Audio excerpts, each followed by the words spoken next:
Il y a des moments dans la vie où l'on sait que, quel que soit le choix fait, rien ne sera plus jamais comme avant. Pour Thomas Ricard, ce moment est arrivé un après-midi de juin au bord de la rivière Kei, au Botswana. Alors que le soleil se couchait et que l'obscurité commençait à tomber, à travers l'objectif de sa caméra, il observait un jeune léopard s'accrochant désespérément à une berge escarpée, tentant de grimper. Au-dessus de lui, 7 lionnes l'encerclaient, leurs yeux brillant dans la lumière déclinante. Dans la nature, il n'y a pas de bon choix, seulement celui avec lequel on peut vivre. Voici l'histoire d'une décision qui a tout changé. Le coucher de soleil peignait le delta de l'Okavango d'un or éclatant. Thomas Ricard était assis dans le Land Cruiser depuis 3 heures, l'œil collé à l'objectif, attendant le moment parfait qu'il savait venir. 30 ans de métier lui avaient appris que la nature ne se presse jamais, et que ceux qui la documentent ne peuvent pas non plus se hâter. C'était le 3e mois du projet Les Derniers Prédateurs, une série de 8 épisodes avec un budget de 12 millions d'euros, et ils avaient déjà des images irréprochables. Mais Thomas savait qu'il manquait encore quelque chose. Un moment vraiment spécial que le public n'oublierait jamais. Est la radio Grésilla et la voix calme de Kira Mangin, leur cinéaste kényane, se fit entendre. La troupe se dirigeait vers la berge. Thomas n'eut pas besoin de dire quoi que ce soit. Paul Jardin, au volant, avait déjà démarré le moteur. Ils se comprenaient ainsi après 12 ans de collaboration. Le véhicule roulait doucement à travers l'herbe sèche, évitant les buissons épineux, en direction de la rivière qui serpentait comme un ruban de soie brun-rouge dans la lumière de l'après-midi.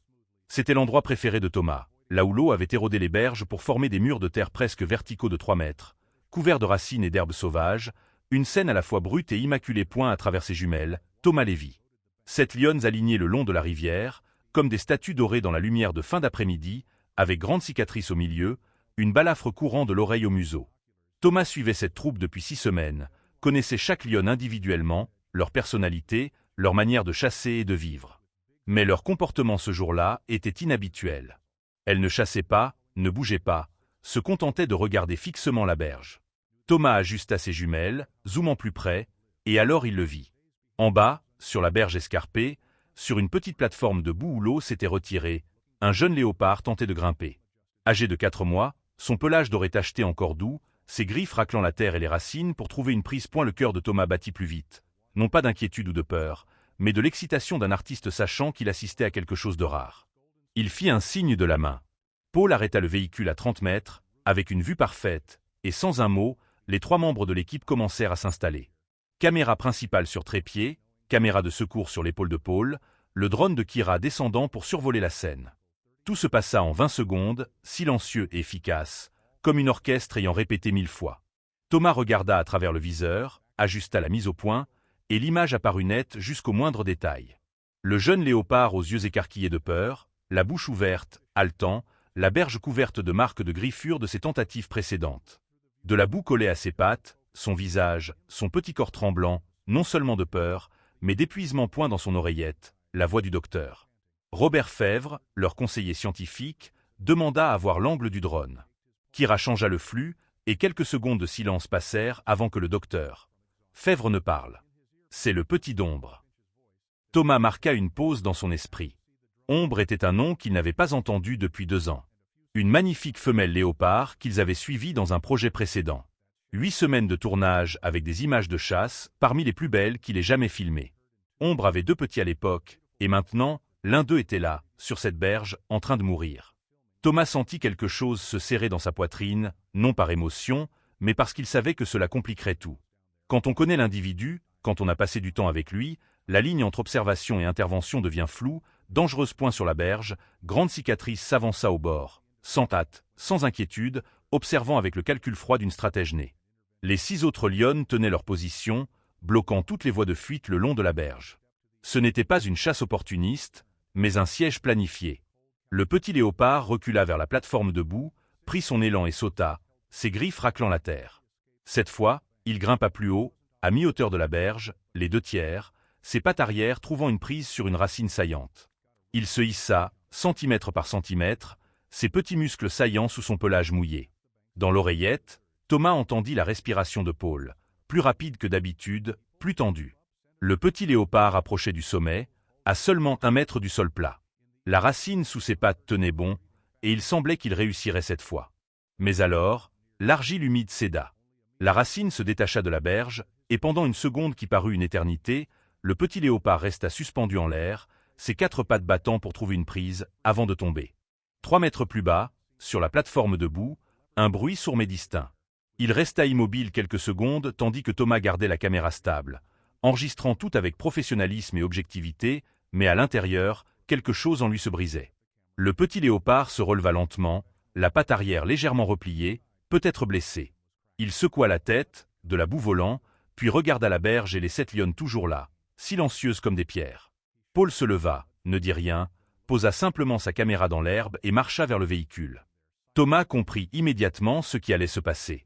30 ans de collaboration lui avaient appris à lire le langage corporel de son collègue, et ce langage parlait très clairement. Paul était sur le point de faire quelque chose d'irréversible. Il regarda Paul monter dans le véhicule, la main sur le volant, regardant droit vers la berge, vers le petit léopard et les 7 lionnes. Thomas ouvrit la bouche pour dire quelque chose, pour rappeler les règlements, les contrats, les 6 semaines de travail, les 23 personnes de l'équipe, la carrière qu'ils avaient bâtie sur le principe de non-intervention. Mais alors, il croisa les yeux de Paul et y vit ce qu'il avait vu dans un miroir, des années auparavant, une nuit en Tanzanie, lorsqu'il avait assisté à la mort d'un éléphanteau dans un piège de braconnier sans pouvoir rien faire. La douleur de devoir rester immobile et regarder, la colère contre soi-même, le sentiment d'impuissance face à des règles qu'il avait lui-même choisi de suivre. Avant que Thomas ne puisse répondre, le moteur rugit, et Paul démarra le véhicule. Le Land Cruiser rugit dans l'air de fin d'après-midi, alors que Paul fonçait droit vers la berge. Thomas resta là, caméra sur l'épaule, une partie de lui voulant crier pour arrêter, mais une autre partie, plus profonde, celle qui se souvenait encore de l'enfant qu'il était, voyant des lions à la télévision pour la première fois et décidant de consacrer sa vie à raconter leurs histoires, cette partie-là observait en silence. La distance de 30 mètres se réduisit rapidement. 20 mètres, 15. Grande cicatrice tourna la tête, oreilles rabattues, lèvres supérieures retroussées, dévoilant des crocs, non pas par peur, mais comme un avertissement. Paul ne ralentit pas. Sa main appuya sur le klaxon, un son strident déchirant le calme de l'après-midi. 1 fois, 2 fois, 3 fois. 2 lionnes à gauche reculèrent de quelques pas. Une autre se tourna et courut vers les broussailles. Mais Grande cicatrice tint bon, avec 4 autres lionnes, car elles avaient trop faim. 5 jours sans nourriture. 3 lionceaux mourant par manque de lait. Elles avaient plus besoin de cette proie qu'elles ne craignaient le véhicule de métal. Le véhicule de Paul était à 10 mètres de la berge, et il appuyait sur le klaxon sans discontinuer, le son si perçant que Thomas dut se couvrir les oreilles. Sur la berge, les 3 dernières lionnes reculèrent enfin, mais ne s'enfuirent pas loin, se fondant dans l'ombre des buissons sans quitter la zone. Seule Grande cicatrice resta au bord, ses yeux fixant le petit léopard, puis le véhicule de Paul, calculant, pesant, tandis qu'une bataille faisait rage dans son esprit entre l'instinct de survie et le besoin de nourrir la troupe. Enfin, Grande cicatrice recula, pas rapidement, pas par peur, simplement en s'éloignant du bord, se fondant dans l'obscurité avec les autres lionnes, mais sans s'éloigner loin.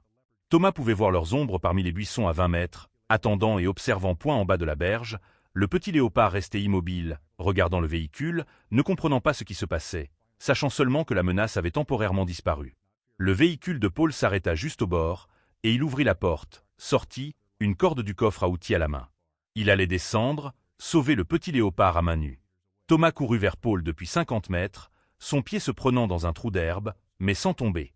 40 mètres, le cœur battant comme des tambours, 30 mètres, jusqu'à ce que Paul attache la corde au pare-choc, prêt à la descendre le long de la berge. Les 2 hommes se regardèrent sans parler. Pas besoin. Tout était dit dans leurs yeux. Puis un autre bruit de moteur retentit. Le 3e véhicule, celui du docteur. Maria Santos, vétérinaire brésilienne travaillant à la station de recherche à 15 km. Elle avait entendu à la radio et était venue point le docteur. Santos sortit de son véhicule, un fusil à tranquillisant à la main, 52 ans, cheveux gris attachés, yeux bruns perçants comme un scalpel. 20 ans en Afrique à soigner la faune. Elle connaissait bien les règlements, mais aussi ses responsabilités. Elle se tenait au bord de la berge, regardant le petit léopard, évaluant professionnellement et parlant. Patte arrière blessée, peut-être fracturée. Sans intervention, il mourrait dans les 2 heures ou serait tué par les lionnes. Avant cela, Thomas se tourna vers l'obscurité où la troupe de lionnes se cachait. Il pensa à Grande cicatrice, à ces 3 lionceaux attendant que leur mère ramène de la nourriture. 3 petites vies déjà faibles, ayant besoin de protéines, de sang, de la vie d'un autre. C'était la loi de la nature, celle qu'il avait passé sa vie à documenter. Point le docteur. Santos n'attendit la réponse de personne. Elle leva le fusil, visa avec la précision de quelqu'un qui l'avait fait des centaines de fois. Doigt, gâchette, un léger pop. La fléchette tranquillisante traversa l'air et frappa l'épaule du petit léopard, le faisant sursauter et mordre son propre flanc, puis s'effondrer lentement. Le tranquillisant agissait vite, et en 20 secondes, le petit corps était immobile sur la plateforme debout. Paul avait descendu la corde et grimpait le long de la berge, pendant que Thomas observait d'en haut. Caméra toujours sur l'épaule, mais éteinte, il ne filmait pas. Pas maintenant, pas cette scène. Paul souleva le petit léopard doucement, comme s'il portait un enfant, la boue les maculant tous deux, mais il s'en moquait. Il remonta par la corde, pas à pas, jusqu'à atteindre le sol plat. Le docteur Santos reçut le léopard, le posant sur une bâche propre dans son véhicule, ses mains bougeant rapidement mais précisément, vérifiant chaque partie. En touchant la patte arrière, le petit inconscient tressaillit. Elle confirma une fracture pelvienne, cassée avant ce jour, pas à cause de la chute, peut-être depuis plusieurs jours. Infection légère, sans traitement, il ne survivrait pas 3 jours. Thomas se figea. Cassé avant signifiait que ce léopard était blessé, souffrait depuis des jours, avait essayé de suivre sa mère à la chasse mais n'avait pas pu, et avait fini par tomber sur cette berge, pas par accident, mais parce que son corps était trop faible pour se contrôler. Il regarda Paul, l'Anglais, couvert de boue, regardant le léopard inconscient, son visage sans la joie de quelqu'un qui venait de sauver une vie, seulement de l'épuisement et quelque chose de plus profond, comme s'il venait de franchir une frontière sans retour. Et la radio à la ceinture de Thomas grésilla, et la voix de Kira, depuis le véhicule à 100 mètres, rapporta qu'elle avait tout filmé. Angle du drone, angle au sol, angle depuis le véhicule, tout. Des images complètes d'une intervention violant chaque règlement qu'il s'était engagé à suivre, violant le contrat avec le parc national, violant la politique des producteurs, violant le principe sur lequel Thomas avait bâti toute sa carrière. Et tout était maintenant enregistré en résolution 6K depuis 4 angles différents. Thomas regarda vers l'obscurité où la troupe de Lyon se cachait. Grande cicatrice s'avança de quelques pas, juste assez pour que tous la voient. Ses yeux fixaient Thomas, sans colère, sans tristesse, juste une reconnaissance, une acceptation que la proie était perdue, que 3 lionceaux à la maison devraient attendre plus longtemps, peut-être trop longtemps. Puis elle se tourna et disparut dans l'obscurité avec les 6 autres lionnes, et soudain, la berge devint vide. Seulement 3 personnes, un léopard inconscient, et le bruit du vent dans l'herbe sèche. Le docteur Santos se leva, essuya ses mains sur une serviette et dit qu'il fallait l'emmener à la station immédiatement. Chirurgie dans les 2 heures s'il voulait qu'il vive. Elle porta le léopard dans son véhicule, le plaçant dans une caisse de transport préparée.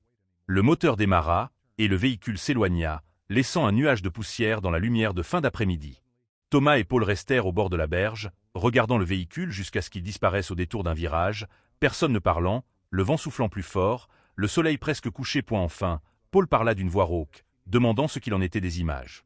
Thomas baissa les yeux vers la caméra sur son épaule. Il l'avait éteinte quand Paul était descendu, mais Kira ne l'avait pas fait. Le drone volait toujours. L'angle distant filmait encore. Tout avait été enregistré.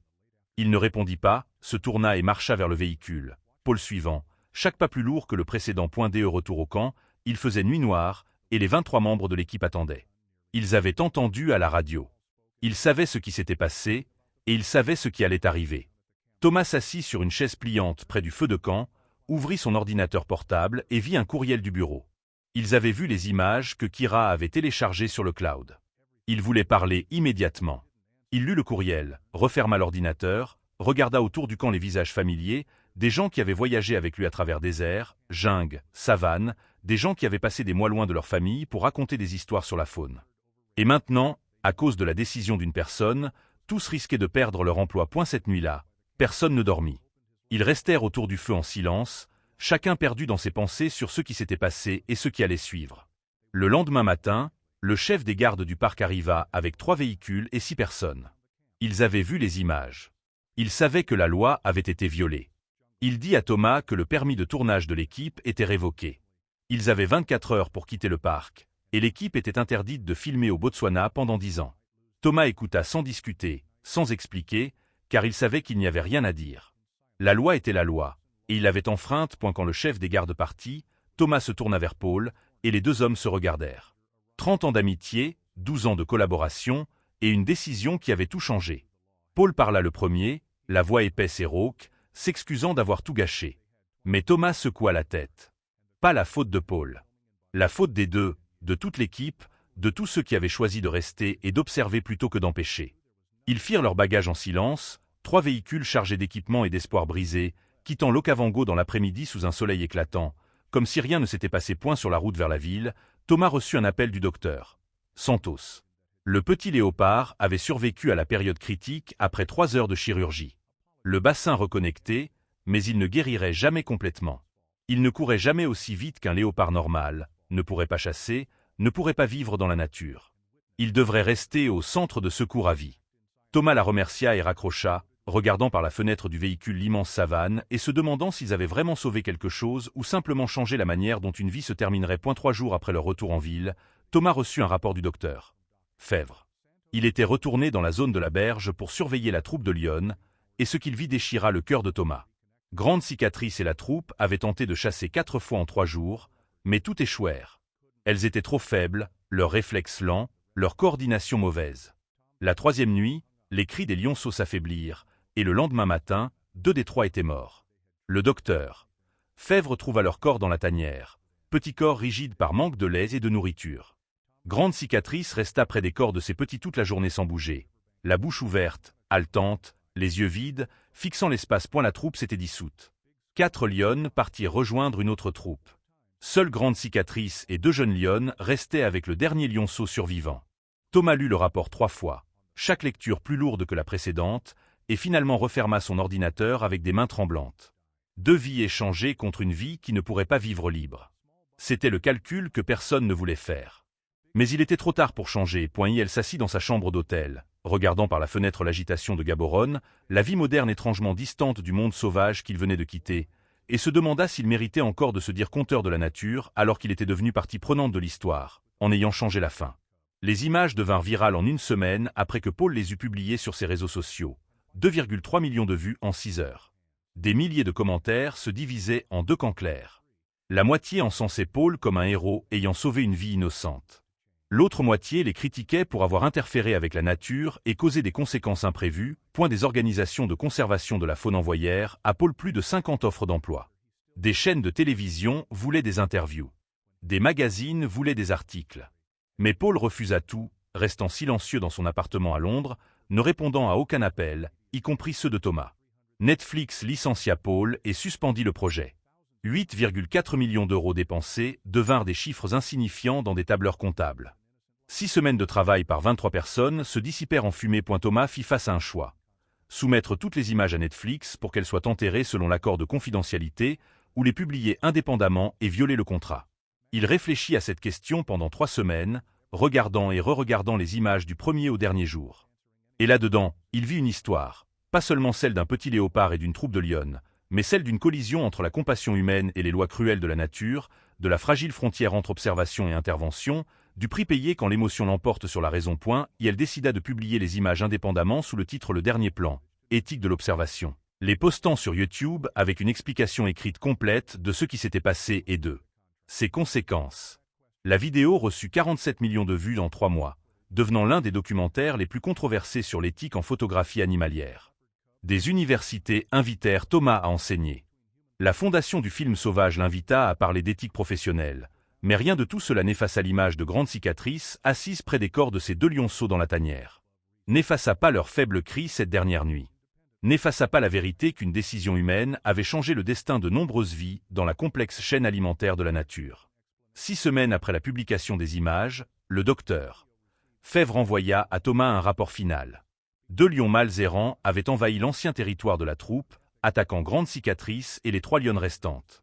Grande Cicatrice se battit pour protéger son dernier lionceau, mais elle était trop faible après des jours de faim, des blessures profondes à l'épaule et aux côtes causant une grave perte de sang. La troupe se dissout complètement. Le dernier lionceau fut tué par les mâles, suivant leur instinct d'éliminer les anciennes lignées. Les 3 jeunes lionnes s'échappèrent, mais sans troupe pour survivre, il était probable qu'elles ne passent pas la saison sèche. Grande Cicatrice fut trouvée morte 3 jours plus tard, des blessures infectées, son corps gisant à l'ombre d'un acacia, non loin de la berge où tout avait commencé. Thomas lut le rapport dans un silence absolu. Pas de larmes, pas de soupirs, seulement une lourde acceptation des conséquences de ce qu'ils avaient fait. Il imprima le rapport, le plaça dans une boîte avec une clé USB contenant toutes les images non éditées, et l'envoya à Paul à Londres avec une courte lettre. « Il faut qu'on se voie ». 2 semaines plus tard, ils se retrouvèrent au centre de secours pour la faune où le petit léopard, maintenant nommé Espoir, vivait. C'était la première fois en 1 an qu'ils se tenaient côte à côte. 2 hommes qui avaient été proches partenaires, se sentant désormais comme des étrangers liés par un lourd secret. Espoir avait beaucoup grandi, son pelage lisse et brillant, ses yeux vifs, semblant en bonne santé et bien soignés. Elle était allongée à l'ombre avec 2 petits-nés 4 mois plus tôt. 2 nouvelles vies nées dans un environnement semi-sauvage, ne connaissant jamais la vie libre au-delà de la clôture de 3 mètres. Thomas et Paul restèrent silencieux, regardant à travers le grillage Espoir lécher le pelage de ses petits, une scène chaleureuse et paisible d'amour maternel. Aucun ne parla en premier. Enfin, Paul parla d'une voix rauque et épaisse. « Au moins, nous avons sauvé une vie. » Mais sa voix n'avait pas de conviction, seulement l'épuisement de quelqu'un essayant de se convaincre. Thomas ne répondit pas, ouvrit simplement son ordinateur portable et le dossier des images d'il y a un an. Les images apparurent. 3 lionceaux tétant leur mère dans la lumière du matin. Petit corps plein de vitalité. Yeux innocents regardant la caméra. Puis il passa à d'autres images, filmées une semaine auparavant, envoyées par le docteur Fèvre. Une terre vide là où se trouvait autrefois le territoire de la troupe. Plus de lions. Plus de rugissements. Seulement le vent soufflant dans l'herbe sèche et le silence absolu d'un monde qui avait perdu ses souverains. Paul regarde à l'écran, son visage pâlissant. Et pour la première fois en un an, Thomas vit des larmes couler sur les joues de l'Anglais. Pas des larmes de joie ou de soulagement, mais des larmes de regret indélébiles. Ils restèrent assis sur un banc en bois près de l'enclos d'Espoir pendant 2 heures sans parler, regardant simplement le léopard jouer avec ses 2 petits. Des mouvements gracieux mais jamais vraiment rapides, car l'os pelvien cassé n'avait jamais complètement guéri. Thomas pensa à Ombre, la mère d'Espoir, toujours en vie dans la nature, selon les nouvelles du docteur Fèvre. Elle avait une nouvelle portée et les élevait bien. Mais se souvenait-elle encore du petit qui avait disparu il y a un an? Retournait-elle parfois à cette berge pour chercher? Des questions sans réponse, comme la question de savoir s'ils avaient fait le bon choix, une question qui suivrait Thomas pour le reste de sa vie.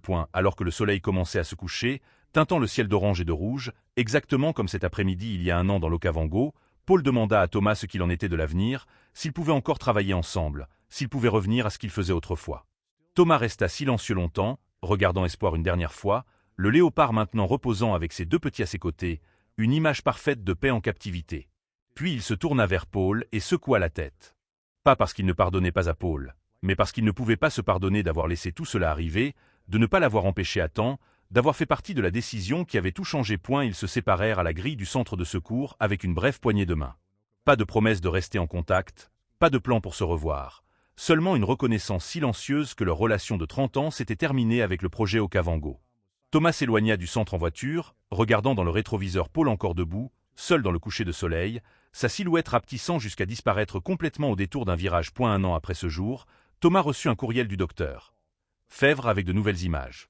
Ombre était morte dans une rencontre avec une autre troupe de lions en défendant sa 2e portée. Les 2 petits étaient également morts sans les soins de leur mère. La terre dans l'Okavango, où ils avaient autrefois filmé, appartenait maintenant à une nouvelle troupe de lions, jeunes et en bonne santé, menée par une lionne qui n'était jamais apparue dans leurs images. La vie continuait comme si rien ne s'était passé, comme si une troupe n'avait pas été dissoute, comme si un léopard n'était pas emprisonné, comme si des humains n'avaient jamais intervenu. La nature ne se souvient pas, ne pardonne pas. Elle continue simplement. 1 an après ce jour, Thomas reçut un courriel du docteur Fèvre avec de nouvelles images. Ombre était morte dans une rencontre avec une autre troupe de lions en défendant sa 2e portée. Les 2 petits étaient également morts sans les soins de leur mère. La terre dans l'Okavango, où ils avaient autrefois filmé, appartenait maintenant à une nouvelle troupe de lions, jeunes et en bonne santé, menée par une lionne qui n'était jamais apparue dans leurs images. La vie continuait comme si rien ne s'était passé, comme si une troupe n'avait pas été dissoute, comme si un léopard n'était pas emprisonné, comme si des humains n'avaient jamais intervenu. La nature ne se souvient pas, ne pardonne pas. Elle continue simplement. Thomas était assis dans son petit bureau en banlieue de Londres, où il avait déménagé après avoir quitté l'Afrique, regardant les images avec des yeux secs qui n'avaient plus de larmes. Il n'avait rien filmé depuis 2 ans, refusant toutes les offres d'emploi, vivant des royalties de vieux projets et de conférences occasionnelles dans des universités sur l'éthique en photographie animalière. Chaque fois, devant des étudiants aux yeux brillants de passion pour la nature, Thomas racontait l'histoire de cet après-midi au bord de la rivière Quai, de la décision de sauver une vie et d'en perdre beaucoup d'autres, de la leçon la plus amère de sa carrière de 30 ans. Et chaque fois, sa voix tremblait en parlant de grandes cicatrices et de ses 3 lionceaux, d'Ombre et de ses petits, de la chaîne irréversible d'événements qu'un moment de compassion avait créé.